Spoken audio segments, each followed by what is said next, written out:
9 թվանշանի տակ ծնված մարդիկ նրանք են, ովքեր լույս աշխարհ են եկել ամսի 9-ին, 18-ին եւ 27-ին։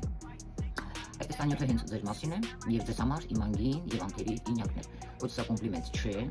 պարզապես ինքները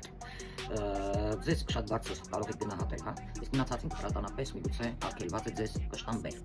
Որտեղից ես գիտեմ այս ամենը։ Հա, այնտեղից, որովհետեւ ես ինքս եմ 9, մեկին գումարում ենք 8, բանում ենք 9։ Սիրելի ինյակներ, բոլոր 3 տարբերակներ 9, 18 եւ 27 դուք ունեք մեկ ընդհանուր հատկանիշ, դա միգուցե մասշտաբի, մեծ մասին է խոսքը, հա, մասշտաբի եւ ամբողջականության բնածին զգացումն է։ Երբ մարդը կարողանում է տեսնել ամբողջ պատկերը միանգամից, նախորդ բոլոր